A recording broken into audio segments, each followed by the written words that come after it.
Hello friend, मैं मनीष कुमार अपने YouTube channel Manish education में आप लोगों का एक बार फिर से स्वागत करता हूं। दोस्तों, आज के इस वीडियो में हम लेकर आए हैं आप लोगों के बीच भारत संसाधन एवं उपयोग का भाग 2, यानी कि जो क्वेश्चन हम 9 कराकर छोड़ दिए थे उसके आगे आज हम क्वेश्चन लेकर आए हैं। तो चलिए दोस्तों, मेरे चैनल पर अगर आप नए हैं तो सब्सक्राइब कर ले और बेल आइकन को बटन को दबाएं और बढ़े इस वीडियो में आगे। चलिए दोस्तों, हमारा 10 नंबर क्वेश्चन है, फसल चक्रण मृदा अपरदन में किस प्रकार सहायक है। तो कहता है फसल चक्रण में विभिन्न प्रकार के फसलों को उगाया जाता है। फसल चक्रण है उसमें विभिन्न प्रकार के फसलों को उगाया जाता है। गेहूं, मक्का, कपास, आलू के लगातार उगाने से मृदा की उर्वरता क्षमता कम हो जाती है। इसे दलहन या तिलहन द्वारा पुनर्प्राप्त किया जा सकता है। फसल चक्रण के द्वारा मृदा के पोषणीय स्तर को बरकरार रखा जा सकता है। यानी कि जो भी हमारा फसल चक्रण से मृदा अपरदन में सहायक है, कैसे? तो इसका आंसर है फसल चक्रण विभिन्न प्रकार के फसलों को उगाया जाता है। फसल चक्रण में विभिन्न प्रकार के फसलों को उगाया जाता है। क्योंकि एक ही प्रकार के फसल को उगाते उगाते वहाँ की मिट्टी की उर्वरता क्षमता कम जाती है, जिसके कारण। चलिए अगला क्वेश्चन है हमारा क्वेश्चन नंबर 11, वन जीवों के ह्रास के 4 प्रमुख कारकों का उल्लेख कीजिए। तो आंसर है वन्य जीवों के ह्रास के कारक निम्नलिखित है। पहला है हमारा जंगलों की कटाई। जंगलों की कटाई को डील करेंगे तो इसमें लिखा है जंगलों की कटाई के कारण वन्य जीवों के आवास का दोहन हो जाता है तथा उसे खाद्य पदार्थ नहीं मिल पाती है। दूसरा, पशुओं के शिकार के कारण भी अनेक प्रकार के वन्य जीवों का ह्रास हो रहा है। यानी कि जो पशु के शिकार होते हैं उससे भी वन्य जीवों के ह्रास हो रहे हैं। अगला क्वेश्चन है हमारा,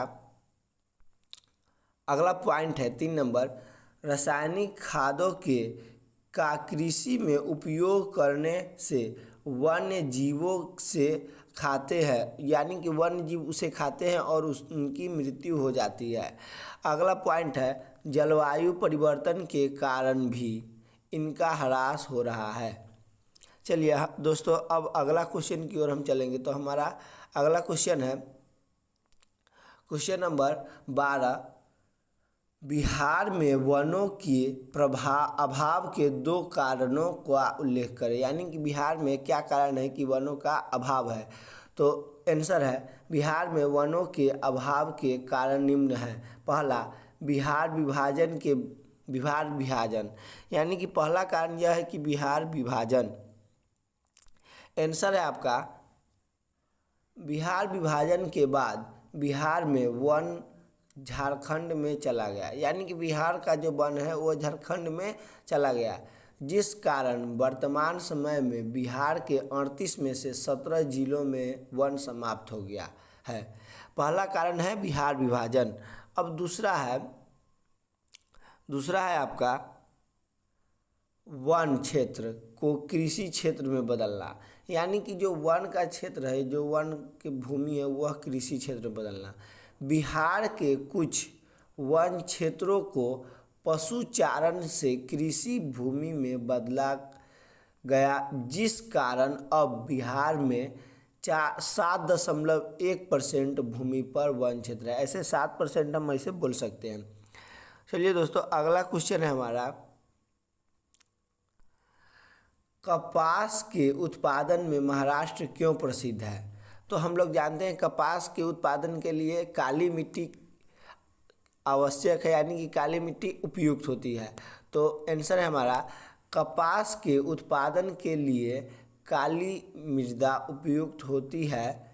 देश में इस प्रकार की मिट्टी दक्कन के पठारी क्षेत्रों में विशेषकर महाराष्ट्र में पाई जाती है। इस मिट्टी में उर्वरता क्षमता अधिक पाई जाती है। इस कारण महाराष्ट्र में कपास का उत्पादन अधिक होता है। कहता है कि कपास के उत्पादन अधिक होने का कारण यह है कि काली मृदा के लिए, कपास की खेती के लिए काली मृदा उपयुक्त है और इस मिट्टी में उर्वरता क्षमता अधिक होती है। चलिए अगला क्वेश्चन है हमारा, अगला क्वेश्चन है क्वेश्चन नंबर 14। जलोढ़ मृदा के विस्तार वाले राज्यों के नाम बताएं। इस मृदा में कौन कौन सी फसलें उगाई जा सकती है। चलिए दोस्तों, तो आंसर है, सॉरी दोस्तों, इसका आंसर इसमें नहीं आ पाया है, आगे कहीं हो, नहीं है। चलिए उसका हम अलग से बता देंगे, पहले हम समझते हैं 17 नंबर क्वेश्चन। हमारा 17 नंबर क्वेश्चन है, नदी घाटी परियोजना की किन्हीं दो लाभों का उल्लेख कीजिए। नदी घाटी की जो परियोजना है उसकी दो लाभ का उल्लेख कीजिए। तो आंसर है, नदी घाटी परियोजना के अंतर्गत नदी जल को बांध बनाकर उसका उपयोग कई कार्यों में करते हैं। यानी कि नदी घाटी परियोजना के अंतर्गत नदी बांधों पर बांध बनाकर उसका उपयोग कई कार्यों में करते हैं। पहला, इसकी निम्नलिखित लाभ है। पहला, कृषि के लिए सिंचाई की सुविधा। दूसरा, बांधों पर विद्युत परियोजना लगाकर बिजली का उत्पादन। अगला क्वेश्चन है हमारा दोस्तों, किस प्रकार की क्रियाएं वनस्पति एवं जीव जंतुओं के ह्रास के लिए उत्तरदायी है। आंसर, मानव अपने व्यवहारिक जीवन में अपनी ज़रूरतों को पूरा करने के लिए पर्यावरण तथा अपनी आने वाली पीढ़ी से समझौता कर रहा है। भारत में वनों के ह्रास का मुख्य कारण भूमिगत कृषिगत भूमि का फैलाव है। एक सर्वेक्षण के अनुसार 1991 और 1980 के बीच लगभग 26,200 वर्ग किलोमीटर वन क्षेत्र कृषि में परिवर्तित हो गया। विशेष रूप से पूर्वोत्तर और मध्य भारत में जनजातीय क्षेत्र में स्थानांतरित झूम खेती अथवा स्लैश और बर्न खेती के चलते वनों का ह्रास हुआ है। नदी घाटी परियोजना के कारण भी 5,000 वर्ग किलोमीटर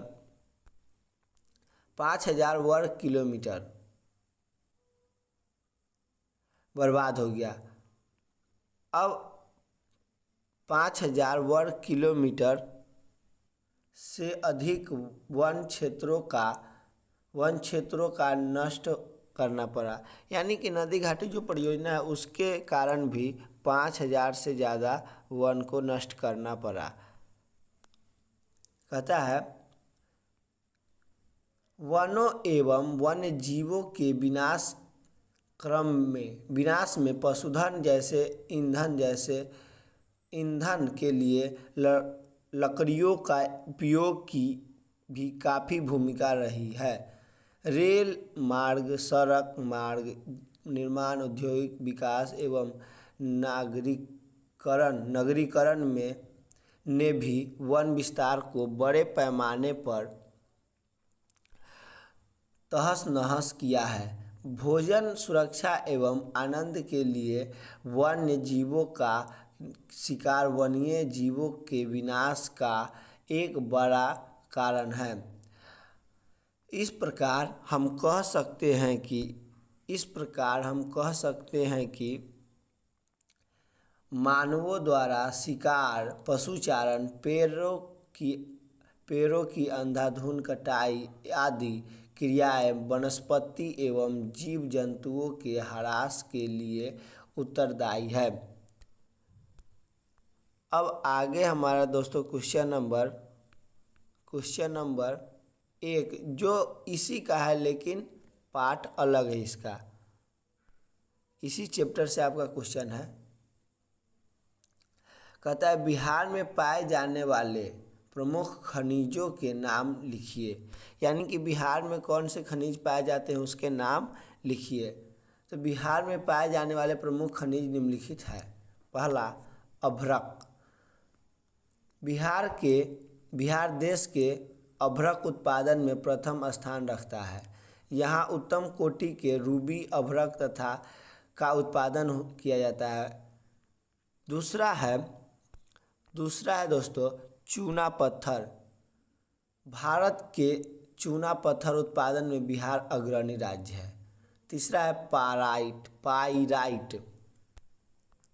अगला क्वेश्चन है हमारा, परंपरागत और गैर परंपरागत ऊर्जा स्रोत में अंतर बताइए। आंसर, परंपरागत ऊर्जा स्रोत, इस ऊर्जा स्रोत का उपयोग मनुष्य प्राचीन समय से कर रहा है। इसका भंडार सीमित है। इसे एक बार उपयोग में लाने पर पुनः प्राप्त नहीं किया जा सकता है, जैसे कोयला, पेट्रोलियम, प्राकृतिक गैस आदि। दूसरा है गैर परंपरागत ऊर्जा स्रोत। इस ऊर्जा स्रोत का उपयोग मनुष्य कुछ वर्ष पहले से कर रहा है। इसका भंडार असीमित है। इसे एक बार उपयोग में लाने पर पुनः प्राप्त किया जा सकता है, जैसे पवन ऊर्जा, सौर ऊर्जा आदि। अगला क्वेश्चन है हमारा दोस्तों, खनिज को परिभाषित कीजिए। खनिज क्या है? आंसर है, खनिज निश्चित रासायनिक संयोजन एवं विशिष्ट आंतरिक परमाणविक संरचना वाले ठोस प्राकृतिक पदार्थ को खनिज कहते हैं, जैसे लोहा, तांबा, बॉक्साइट आदि। किसी देश के आय का खनिज मुख्य स्रोत होता है। अगला क्वेश्चन है हमारा दोस्तों, खनिजों के संरक्षण एवं प्रबंधन से आप क्या समझते हैं? आंसर, खनिज क्षयशील एवं अनवीकरणीय संसाधन है। इसकी मात्रा सीमित है। इसका पुनर्निर्माण असंभव है। खनिजों के अत्यधिक दोहन एवं उपयोग से उनके अस्तित्व पर संकट आ गया है। हम खनिज का संरक्षण एवं प्रबंधन निम्न प्रकार से कर सकते हैं। सीमित मात्रा में खनिज का उपयोग करना चाहिए। दूसरा है खनिज के अन्य विकास की खोज। तीसरा है खनिजों के अपशिष्ट पदार्थों का भी उपयोग। अगला हमारा क्वेश्चन नंबर 5 है, सौर ऊर्जा का उत्पादन कैसे होता है? जब फोटोवोल्टाइक सेलों में सूर्य की किरणें, यानी कि जब फोटोवोल्टाइक मशीन में सूर्य की किरणें को ऊर्जा के रूप में परिवर्तित किया जाता है तो सौर ऊर्जा का उत्पादन होता है। यह सामान्यतः हीटरों, कूलर्स, प्रकाश आदि उपकरणों में अधिक उपयोग की जाती है। भारत के पश्चिमी भागों, गुजरात, राजस्थान में सौर ऊर्जा का अधिक संभावनाएं हैं। अगला क्वेश्चन है हमारा दोस्तों, अगला जो क्वेश्चन नंबर इसमें 6 है, लेकिन यह हमारा सीरियली नंबर नहीं है। क्वेश्चन है, पेट्रोलियम से किन किन वस्तुओं का निर्माण होता है? तो आंसर है, पेट्रोलियम एक अनवीकरणीय संसाधन है। इसका उपयोग विभिन्न प्रकार के वस्तु जैसे गैसोलीन, डीजल, केरोसिन तेल, स्नेहक, कीटनाशक दवाएं, पेट्रोल, साबुन, कृत्रिम रेशा, प्लास्टिक आदि बनाने में किया जाता है। अगला क्वेश्चन है हमारा, झारखंड के प्रमुख लौह अयस्क खनन केंद्रों के नाम लिखिए। आंसर है, झारखंड देश का 5वां सबसे बड़ा लौह अयस्क उत्पादक राज्य है और 15% से अधिक लोहे का उत्पादन करता है। यहाँ प्रमुख लौह अयस्क खनन केंद्र सिंहपुर, सरायकेला, पलामू, धनबाद, हजारीबाग, लोहरदगा तथा रांची मुख्य उत्पादक जिले हैं। अगला क्वेश्चन है हमारा दोस्तों, धात्विक एवं अधात्विक खनिज में अंतर बताएं। यानी कि धात्विक और अधात्विक खनिज में क्या अंतर है वो बताएं। तो आंसर है धात्विक एवं अधात्विक खनिजों में अंतर निम्नलिखित है। तो धात्विक को एक साइड और अधात्विक को एक साइड कर लिया, यह हो गया हमारा धात्विक और यह हो गया अधात्विक। पहले हम धात्विक, तो इससे गलाने पर धातु प्राप्त होता है। अधात्विक में कहता है इसे गलाने पर धातु प्राप्त नहीं होता है।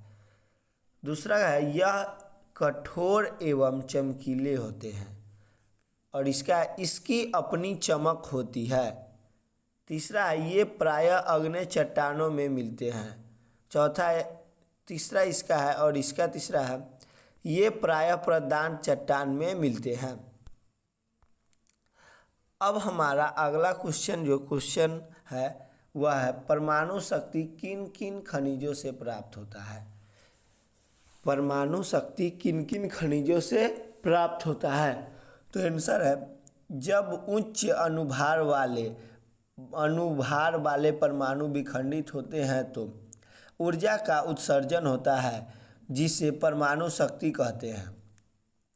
परमाणु शक्ति इमेनाइट, बोनोडियम, एंटीमनी, ग्रेफाइट, यूरेनियम, मोनाजाइट आदि खनिजों द्वारा प्राप्त होता है। परमाणु ऊर्जा का कच्चा माल यूरेनियम है। यह विभिन्न प्रकार के प्राचीन शैलों से प्राप्त किया जाता है। यूरेनियम का विशाल भंडार झारखंड के जादूगोड़ा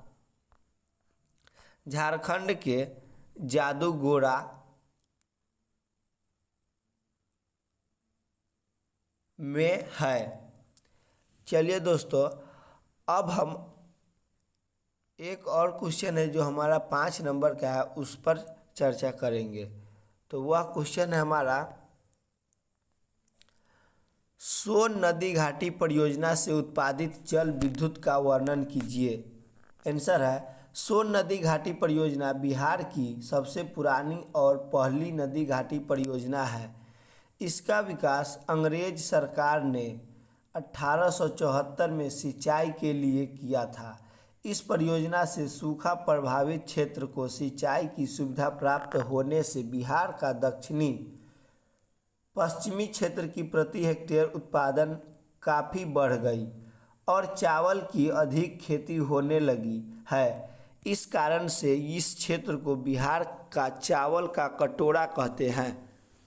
इस बहुउद्देशीय परियोजना के अंतर्गत जल विद्युत उत्पादन के लिए शक्ति गृहों की स्थापना की गई है। पश्चिमी नहर पर डेहरी के पास 6.6 मेगावाट उत्पादन क्षमता की शक्ति गृह स्थापित है। इसी प्रकार पूर्वी नहर शाखा पर बारून नामक स्थान पर 3.3 मेगावाट क्षमता का शक्ति गृह निर्माण किया गया है। सोन नदी इस इंद्रपुरी के पास एक बांध के निर्माण का प्रस्ताव भी है और 450 मेगावाट बिजली उत्पादन का लक्ष्य। यह परियोजना बिहार के सभी कार्यों के लिए महत्वपूर्ण है। चलिए दोस्तों, इस प्रकार से हमारा क्वेश्चन आंसर जो एक चैप्टर नंबर 1 ज्योग्राफी भारत संसाधन एवं उपयोग के था, जितने भी 2018 से 2022 तक के परीक्षा में पूछे गए वो सभी क्वेश्चन आंसर आपको हम इस वीडियो के माध्यम से करा दिए। अगर आपने इसके पहले वाले वीडियो नहीं देखा है तो हमारा ज्योग्राफी का यानी कि भाग 1 एक है, उसे ज़रूर देख ले, उसके बाद ही यह देखें, क्योंकि आपको उसमें और बेसिक क्वेश्चन को बताया गया है। चलिए दोस्तों, अभी तक ने आप मेरे चैनल को सब्सक्राइब नहीं किए तो सब्सक्राइब कर ले और बेल आइकन बटन को दबाना ना भूले। दोस्तों, हम आपको बता दें कि इसका वीडियो का जो PDF है वो आपको इस वीडियो के डिस्क्रिप्शन बॉक्स में मिल जाएगा। चलिए दोस्तों, तब तक के लिए थैंक यू। मिलते हैं अगले वीडियो। हेलो फ्रेंड, मैं मनीष कुमार अपने YouTube चैनल मनीष एजुकेशन में आप लोगों का एक बार फिर से स्वागत करता हूं।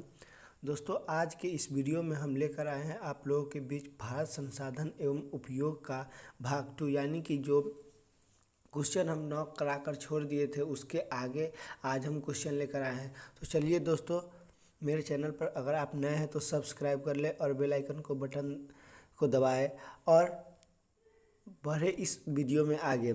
चलिए दोस्तों, हमारा 10 नंबर क्वेश्चन है, फसल चक्रण मृदा अपरदन में किस प्रकार सहायक है। तो कहता है फसल चक्रण में विभिन्न प्रकार के फसलों को उगाया जाता है। फसल चक्रण है उसमें विभिन्न प्रकार के फसलों को उगाया जाता है। गेहूं, मक्का, कपास, आलू के लगातार उगाने से मृदा की उर्वरता क्षमता कम हो जाती है। इसे दलहन या तिलहन द्वारा पुनर्प्राप्त किया जा सकता है। फसल चक्रण के द्वारा मृदा के पोषणीय स्तर को बरकरार रखा जा सकता है। यानी कि जो भी हमारा फसल चक्रण से मृदा अपरदन में सहायक है, कैसे, तो इसका आंसर है फसल चक्रण विभिन्न प्रकार के फसलों को उगाया जाता है। फसल चक्रण में विभिन्न प्रकार के फसलों को उगाया जाता है। क्योंकि एक ही प्रकार के फसल को उगाते उगाते वहाँ की मिट्टी की उर्वरता क्षमता कम जाती है, जिसके कारण। चलिए अगला क्वेश्चन है हमारा क्वेश्चन नंबर 11, वन जीवों के ह्रास के 4 प्रमुख कारकों का उल्लेख कीजिए। तो आंसर है वन्य जीवों के ह्रास के कारक निम्नलिखित है। पहला है हमारा जंगलों की कटाई। जंगलों की कटाई को डील करेंगे तो इसमें लिखा है जंगलों की कटाई के कारण वन्य जीवों के आवास का दोहन हो जाता है तथा उसे खाद्य पदार्थ नहीं मिल पाती है। दूसरा, पशुओं के शिकार के कारण भी अनेक प्रकार के वन्य जीवों का ह्रास हो रहा है। यानी कि जो पशु के शिकार होते हैं उससे भी वन्य जीवों के ह्रास हो रहे हैं। अगला क्वेश्चन है हमारा, अगला पॉइंट है 3 नंबर, रासायनिक खादों का कृषि में उपयोग करने से वन्य जीवों से खाते हैं, यानी कि वन्य जीव उसे खाते हैं और उनकी मृत्यु हो जाती है। अगला पॉइंट है जलवायु परिवर्तन के कारण भी इनका ह्रास हो रहा है। चलिए दोस्तों, अब अगला क्वेश्चन की ओर हम चलेंगे। तो हमारा अगला क्वेश्चन है क्वेश्चन नंबर 12, बिहार में वनों के अभाव के 2 कारणों का उल्लेख करें। यानी कि बिहार में क्या कारण है कि वनों का अभाव है। तो आंसर है बिहार में वनों के अभाव के कारण निम्न है। पहला, बिहार विभाजन, यानी कि पहला कारण यह है कि बिहार विभाजन। आंसर है आपका बिहार विभाजन के बाद बिहार में वन झारखंड में चला गया। यानी कि बिहार का जो वन है वो झारखंड में चला गया, जिस कारण वर्तमान समय में बिहार के 38 में से 17 जिलों में वन समाप्त हो गया है। पहला कारण है बिहार विभाजन। अब दूसरा है आपका वन क्षेत्र को कृषि क्षेत्र में बदलना। यानी कि जो वन का क्षेत्र है, जो वन की भूमि है, वह कृषि क्षेत्र में बदलना। बिहार के कुछ वन क्षेत्रों को पशुचारण से कृषि भूमि में बदला गया, जिस कारण अब बिहार में 7.1% भूमि पर वन क्षेत्र है। ऐसे 7% हम ऐसे बोल सकते हैं। चलिए दोस्तों, अगला क्वेश्चन है हमारा, कपास के उत्पादन में महाराष्ट्र क्यों प्रसिद्ध है। तो हम लोग जानते हैं कपास के उत्पादन के लिए काली मिट्टी आवश्यक है, यानी कि काली मिट्टी उपयुक्त होती है। तो आंसर है हमारा कपास के उत्पादन के लिए काली मृदा उपयुक्त होती है। देश में इस प्रकार की मिट्टी दक्कन के पठारी क्षेत्रों में विशेषकर महाराष्ट्र में पाई जाती है। इस मिट्टी में उर्वरता क्षमता अधिक पाई जाती है। इस कारण महाराष्ट्र में कपास का उत्पादन अधिक होता है। कहता है कि कपास के उत्पादन अधिक होने का कारण यह है कि काली मृदा के लिए, कपास की खेती के लिए काली मृदा उपयुक्त है और इस मिट्टी में उर्वरता क्षमता अधिक होती है। चलिए अगला क्वेश्चन है हमारा, अगला क्वेश्चन है क्वेश्चन नंबर 14।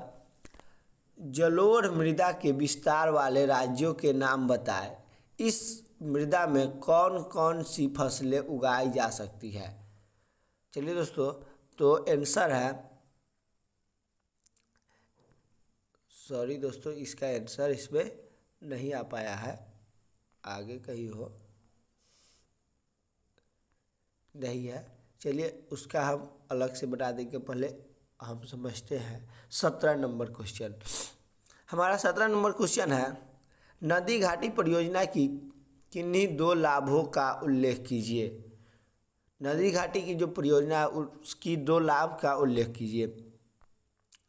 तो आंसर है, नदी घाटी परियोजना के अंतर्गत नदी जल को बांध बनाकर उसका उपयोग कई कार्यों में करते हैं। यानी कि नदी घाटी परियोजना के अंतर्गत नदी बांधों पर बांध बनाकर उसका उपयोग कई कार्यों में करते हैं। पहला, इसकी निम्नलिखित लाभ है। पहला, कृषि के लिए सिंचाई की सुविधा। दूसरा, बांधों पर विद्युत परियोजना लगाकर बिजली का उत्पादन। अगला क्वेश्चन है हमारा दोस्तों, किस प्रकार की क्रियाएं वनस्पति एवं जीव जंतुओं के ह्रास के लिए उत्तरदायी है। आंसर, मानव अपने व्यवहारिक जीवन में अपनी ज़रूरतों को पूरा करने के लिए पर्यावरण तथा अपनी आने वाली पीढ़ी से समझौता कर रहा है। भारत में वनों के ह्रास का मुख्य कारण भूमिगत कृषिगत भूमि का फैलाव है। एक सर्वेक्षण के अनुसार 1991 और 1980 के बीच लगभग 26,200 वर्ग किलोमीटर वन क्षेत्र कृषि में परिवर्तित हो गया। विशेष रूप से पूर्वोत्तर और मध्य भारत में जनजातीय क्षेत्र में स्थानांतरित झूम खेती अथवा स्लैश और बर्न खेती के चलते वनों का ह्रास हुआ है। नदी घाटी परियोजना के कारण भी 5,000 वर्ग किलोमीटर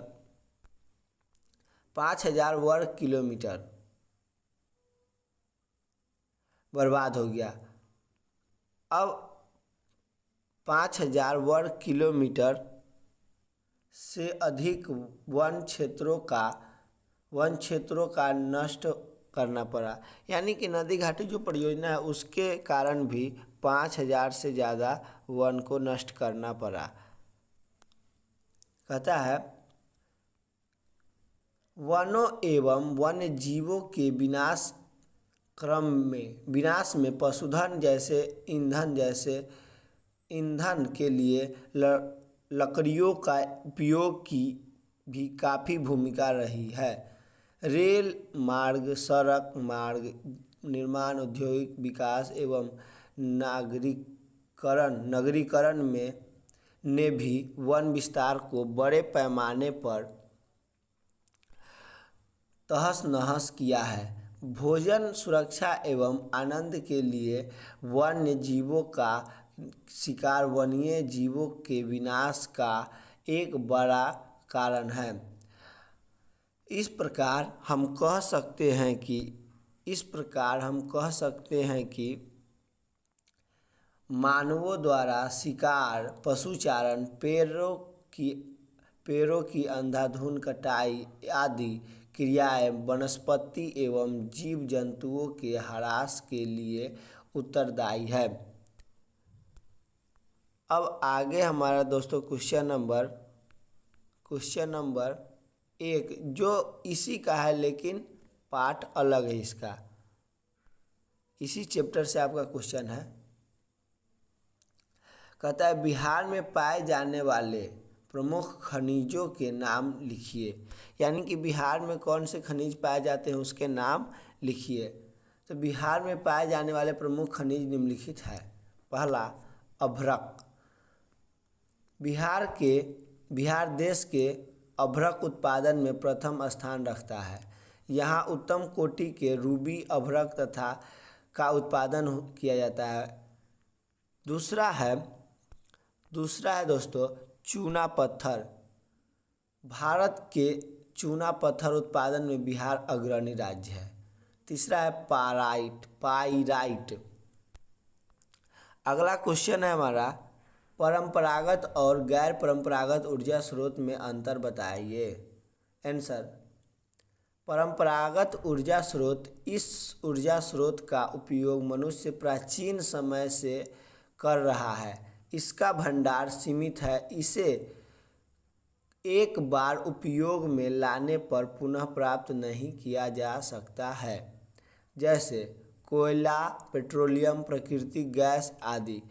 दूसरा है गैर परंपरागत ऊर्जा स्रोत। गैर परंपरागत ऊर्जा स्रोत, इस ऊर्जा स्रोत का उपयोग मनुष्य कुछ वर्ष पहले से कर रहा है। इसका भंडार असीमित है। इसे एक बार उपयोग में लाने पर पुनः प्राप्त किया जा सकता है, जैसे पवन ऊर्जा, सौर ऊर्जा आदि। अगला क्वेश्चन है हमारा दोस्तों, खनिज को परिभाषित कीजिए। खनिज क्या है? आंसर है, खनिज निश्चित रासायनिक संयोजन एवं विशिष्ट आंतरिक परमाणुविक संरचना वाले ठोस प्राकृतिक पदार्थ को खनिज कहते हैं, जैसे लोहा, तांबा, बॉक्साइट आदि। किसी देश के आय का खनिज मुख्य स्रोत होता है। अगला क्वेश्चन है हमारा दोस्तों, खनिजों के संरक्षण एवं प्रबंधन से आप क्या समझते हैं? आंसर, खनिज क्षयशील एवं अनवीकरणीय संसाधन है। इसकी मात्रा सीमित है। इसका पुनर्निर्माण असंभव है। खनिजों के अत्यधिक दोहन एवं उपयोग से उनके अस्तित्व पर संकट आ गया है। हम खनिज का संरक्षण एवं प्रबंधन निम्न प्रकार से कर सकते हैं। सीमित मात्रा में खनिज का उपयोग करना चाहिए। दूसरा है खनिज के अन्य विकास की खोज। तीसरा है खनिजों के अपशिष्ट पदार्थों का भी उपयोग। अगला हमारा क्वेश्चन नंबर 5 है, सौर ऊर्जा का उत्पादन कैसे होता है? जब फोटोवोल्टाइक सेलों में सूर्य की किरणें, यानी कि जब फोटोवोल्टाइक मशीन में सूर्य की किरणें को ऊर्जा के रूप में परिवर्तित किया जाता है तो सौर ऊर्जा का उत्पादन होता है। यह सामान्यतः हीटरों, कूलर्स, प्रकाश आदि उपकरणों में अधिक उपयोग की जाती है। भारत के पश्चिमी भागों गुजरात, राजस्थान में सौर ऊर्जा का अधिक संभावनाएं हैं। अगला क्वेश्चन है हमारा दोस्तों, अगला जो क्वेश्चन नंबर इसमें 6 है, लेकिन यह हमारा सीरियली नंबर नहीं है। क्वेश्चन है, पेट्रोलियम से किन किन वस्तुओं का निर्माण होता है? तो आंसर है, पेट्रोलियम एक अनवीकरणीय संसाधन है। इसका उपयोग विभिन्न प्रकार के वस्तु जैसे गैसोलीन, डीजल, किरोसिन तेल, स्नेहक, कीटनाशक दवाएं, पेट्रोल, साबुन, कृत्रिम रेशा, प्लास्टिक आदि बनाने में किया जाता है। अगला क्वेश्चन है हमारा, झारखंड के प्रमुख लौह अयस्क खनन केंद्रों के नाम लिखिए। आंसर है, झारखंड देश का 5वां सबसे बड़ा लौह अयस्क उत्पादक राज्य है और 15% से अधिक लोहे का उत्पादन करता है। यहाँ प्रमुख लौह अयस्क खनन केंद्र सिंहपुर, सरायकेला, पलामू, धनबाद, हजारीबाग, लोहरदगा तथा रांची मुख्य उत्पादक जिले हैं। अगला क्वेश्चन है हमारा दोस्तों, धात्विक एवं अधात्विक खनिज में अंतर बताएं। यानी कि धात्विक और अधात्विक खनिज में क्या अंतर है वो बताएं। तो आंसर है धात्विक एवं अधात्विक खनिजों में अंतर निम्नलिखित है। तो धात्विक को एक साइड और अधात्विक को एक साइड कर लिया, यह हो गया हमारा धात्विक और यह हो गया अधात्विक। पहले हम धात्विक, तो इससे गलाने पर धातु प्राप्त होता है। अधात्विक में कहता है इसे गलाने पर धातु प्राप्त नहीं होता है। दूसरा है यह कठोर एवं चमकीले होते हैं और इसकी अपनी चमक होती है। तीसरा है ये प्रायः अग्नि चट्टानों में मिलते हैं। चौथा है, तीसरा इसका है और इसका तीसरा है ये प्रायः प्रदान चट्टान में मिलते हैं। अब हमारा अगला क्वेश्चन है वह है परमाणु शक्ति किन किन खनिजों से प्राप्त होता है। परमाणु शक्ति किन किन खनिजों से प्राप्त होता है। तो आंसर है जब उच्च अनुभार वाले परमाणु विखंडित होते हैं तो ऊर्जा का उत्सर्जन होता है जिसे परमाणु शक्ति कहते हैं। परमाणु शक्ति इमेनाइट, बोनोडियम, एंटीमनी, ग्रेफाइट, यूरेनियम, मोनाजाइट आदि खनिजों द्वारा प्राप्त होता है। परमाणु ऊर्जा का कच्चा माल यूरेनियम है। यह विभिन्न प्रकार के प्राचीन शैलों से प्राप्त किया जाता है। यूरेनियम का विशाल भंडार झारखंड के जादूगोड़ा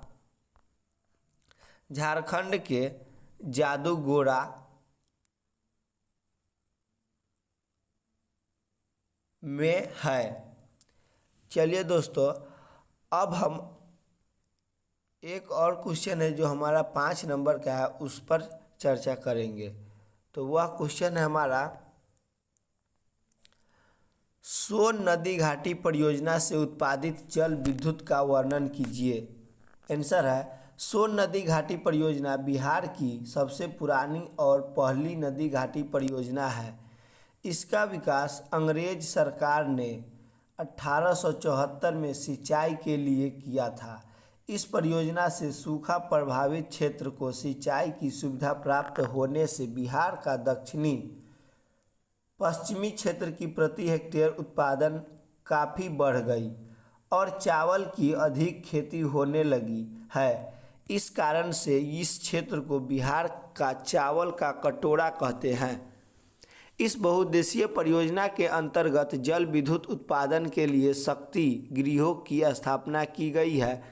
पश्चिमी नहर पर डेहरी के पास 6.6 मेगावाट उत्पादन क्षमता की शक्ति गृह स्थापित है।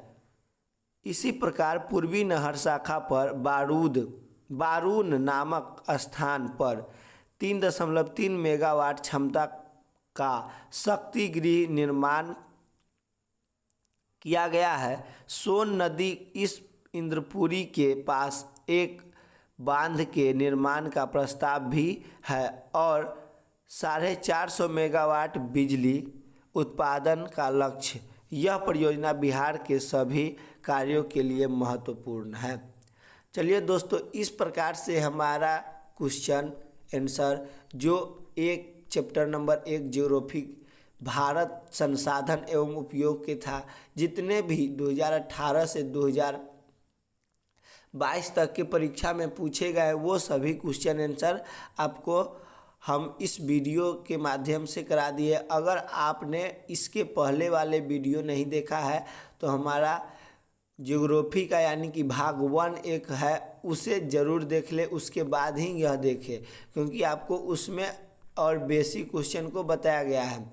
चलिए दोस्तों, अभी तक ने आप मेरे चैनल को सब्सक्राइब नहीं किए तो सब्सक्राइब कर ले और बेल आइकन बटन को दबाना ना भूले। दोस्तों, हम आपको बता दें कि इसका वीडियो का जो PDF है वो आपको इस वीडियो के डिस्क्रिप्शन बॉक्स में मिल जाएगा। चलिए दोस्तों, तब तक के लिए थैंक यू। मिलते हैं अगले वीडियो।